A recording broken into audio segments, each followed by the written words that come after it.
Good morning. So, another sleepless morning.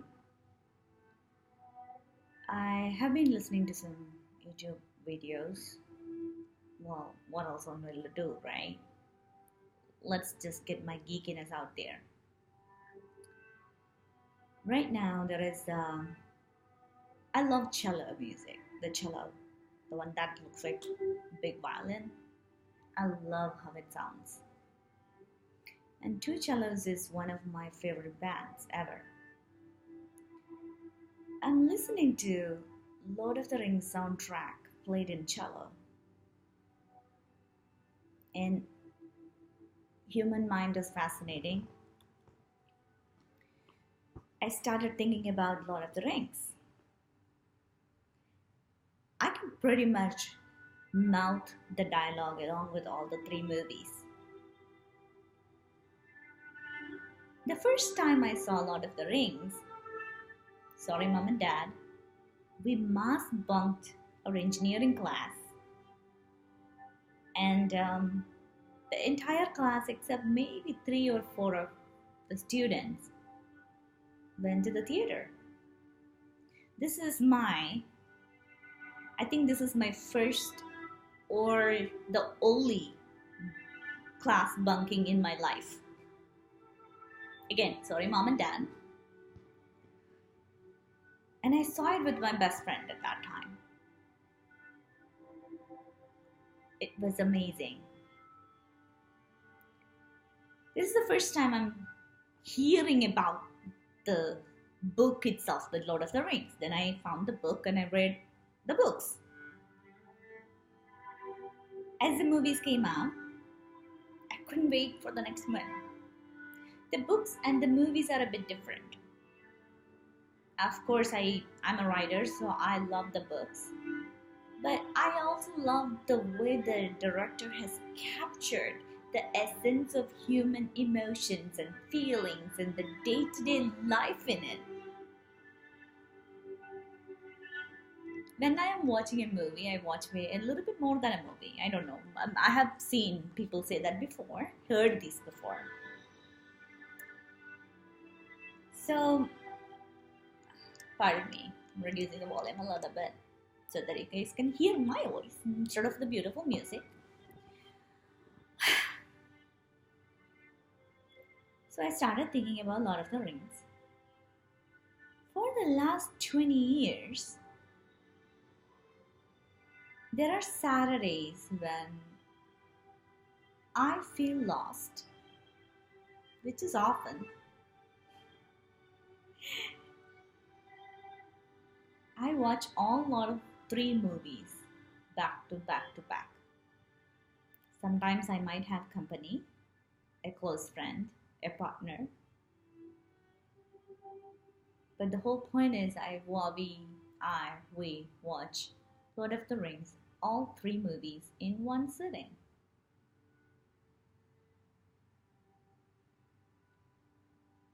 If you really look all three movies together, what is not there? Everything of life is in there. The unbelievable courage of an underdog.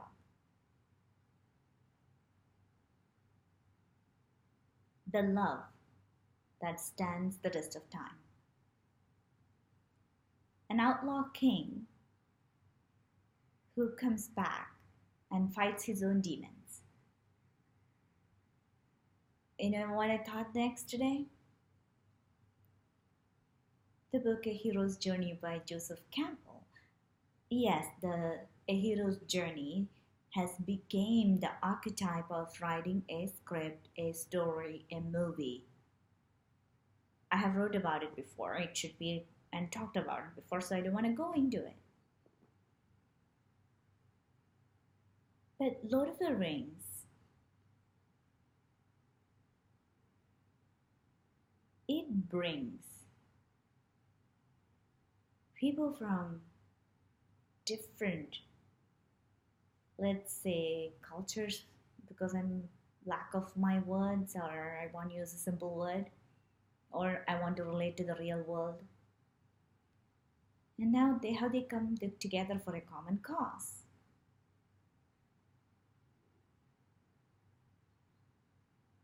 The struggle of King Aragorn, and the final moment where he embraces who he is. The bravery of the princess, the sharpness, the confidence in her dialogue when she says, I am no man, and kills the bee.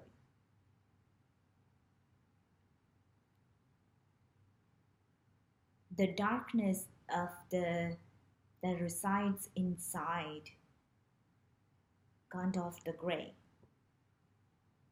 how it comes out and how he pulls away from it. The significance of Gandalf the Grey turns into Gandalf the White.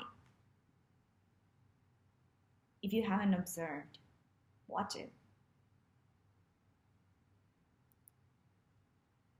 So I started with thinking, why do I go back to the Lord of the Rings out of all the movies I have seen? And believe me, I have watched thousands of them. As much as I love the movies, love the books, as much I love movies too. Because I see more than a movie when I watch a movie. But these three movies, books are way too long. And I love the way someone has interpreted the books into a screen. I go back to it because it's every man's journey, every man, every woman, every child's journey.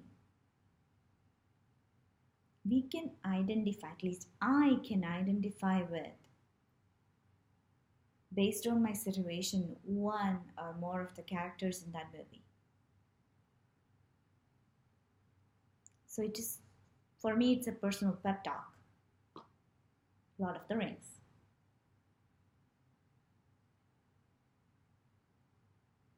Why am I talking about Lord of the Rings at 6 a.m. on a Friday morning?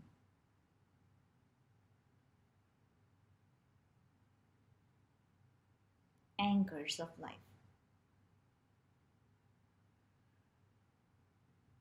We all go through life, and life is as beautiful as it is, it's unfair too. I wouldn't say it's unfair. Life is just life and it is gonna flow. Our expectations make it seem unfair because we think we can control it. We pretty much can't. Maybe 1% you can. And more or less, the control you have is how you react to the events.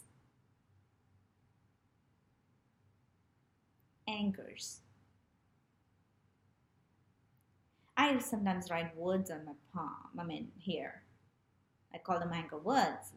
Sometimes it gives me something to hold on to get through the days. I go back to Lord of the Rings to remind myself that the end of the day,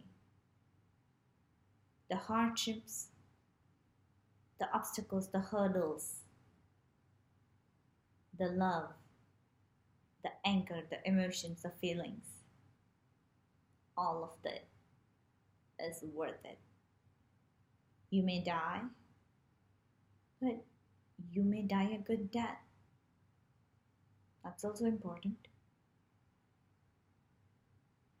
I'm figuratively speaking, not literally. So I just want to say, okay, now sounds like a fortune cookie I'm preaching. I just want to say, find your anchors. It may not be Lord of the Rings or movies, or it might be a book, it might be a person, it might be a cause, but find them. On rainy days, on days when you don't feel that you can get up and do life, they will come in handy. I have been thinking about watching Lord of the Rings for about 2 weeks now. I just haven't gotten 9 hours straight because I can't just watch one or two, and I can't fast forward. I have to watch the entire thing. The point of 10 minutes of me yapping is that in life,